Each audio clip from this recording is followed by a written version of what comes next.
Hello friends, मैं प्रदीप स्वागत करता हूं हमारे और आपके यूट्यूब चैनल ऑनलाइन सबमिट में। दोस्तों, अगर इस चैनल पर नए हैं तो चैनल को सब्सक्राइब कीजिएगा और वीडियो को लाइक कर दीजिएगा और हो सके तो अपने व्हाट्सएप फेसबुक हर एक जगह पर शेयर भी कर दीजिएगा अगर चलाते हो तो यहाँ पर मैं आपको पूरी तरीके से आज का वीडियो हमारा स्पेशल है। मैं लाइव आपको आकर बताया हूँ कि जो भी आपके मामा जी का जमीन है वो अपने नाम पर कैसे कर सकते हैं।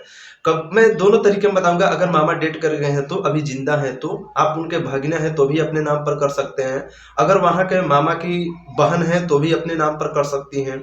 अगर मतलब पूरी यहाँ पर कंडीशन ही समझाने वाला हूँ कि जो भी आपके मामा जी का प्रॉपर्टी है वहां पर पूरी तरीके से कैसे जो जमीन है रिकॉर्ड है, भगना है या उनकी बहन है, जो भी जमीन का रसीद है अपने नाम पर कटवाना है, जमाबंदी करना है, पूरी जमीन को अपने कब्जे में लेना है, सारा चीज यहाँ पर क्लियर करके आपको बताना है। कहाँ पर जाना होगा, कैसे करना होगा, पूरी यहाँ पर इंफॉर्मेशन के साथ आपको बताने वाला हूँ कि जो भी जमीन है, लैंड है, जहाँ पर पूरी तरीके से जो प्लॉट है, मकान है, खेत है, खलिहान है, कुछ भी हो उसको अपने नाम पर कैसे करना है, तो सारा चीज यहाँ पर आपको क्लियर वाइज यहाँ पर बताने वाला हूँ।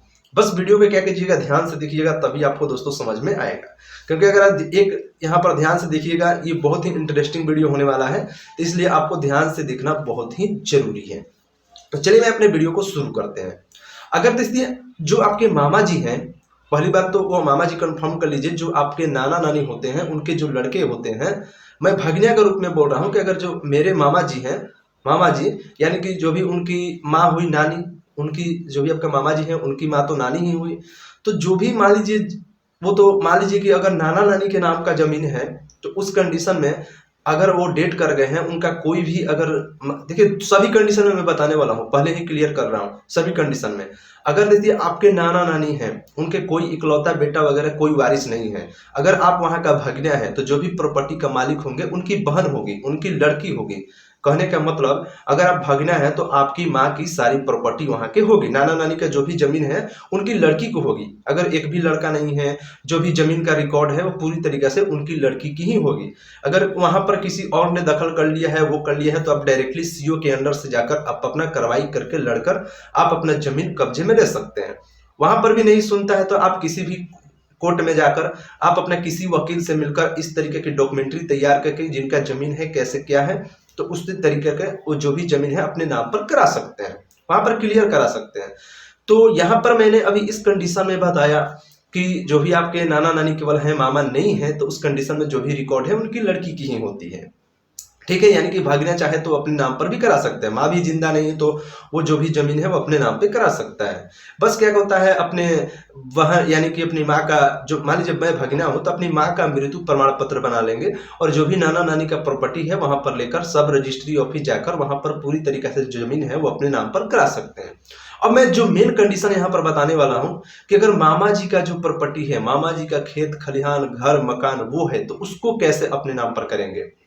तो यहाँ पर मैं भी दो कंडीशन में बताऊंगा, अगर मामा डेट कर गए हैं तो और नहीं किए हैं तो पहला कंडीशन लेकर चलता हूं कि अगर आपके मामा जी डेट कर गए हैं, अगर उनका शादी हो गया है, तो उस कंडीशन में जो भी प्रॉपर्टी का हिस्सेदार होगा वो अब आप नहीं हो सकते हैं, आपकी माँ नहीं हो सकती है। अगर वहां का भगना है, वो जो भी प्रॉपर्टी है, जो जमीन है, उनकी वाइफ को दी जाएगी जिनसे शादी हुआ है, अगर डेट कर गए हैं तो।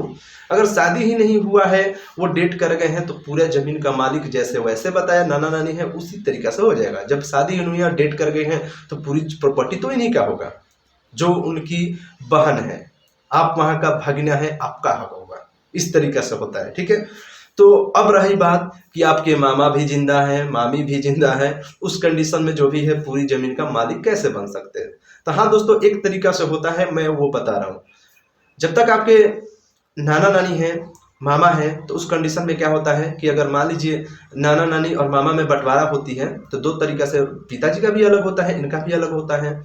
अगर वो आपके मामा मामी नहीं कर पाते हैं आपके नाना नानी को, यानी कि कहने का मतलब वो जो मामा हुए वो अपने माँ को और पापा को अगर नहीं कर पाते हैं देखभाल, अगर आप करते हैं, आप भगना है या उनकी बहन है वो करते हैं, जो भी उनका हिस्सेदारी है अलग में जो मिला है, वो बोलते हैं कि नहीं, जो भी ये जमीन है उनके रहते हुए, जिंदा रहते हुए में आप अपने उस प्रॉपर्टी को लिखवा सकते हैं और ले सकते हैं।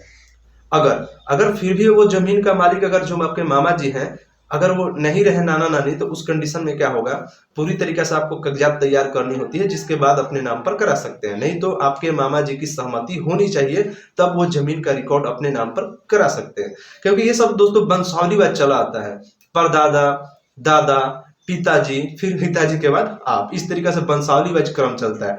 वंशावली वाइज क्रम में कोई भी कुछ भी कर सकता है, इसको वहां पर मंजूरी दी है। तो मैं यहाँ पर दोस्तों पूरी तरीका से आपको समझा दिया हूँ। उम्मीद करते हैं आप बहुत तरीका से समझ गए होंगे।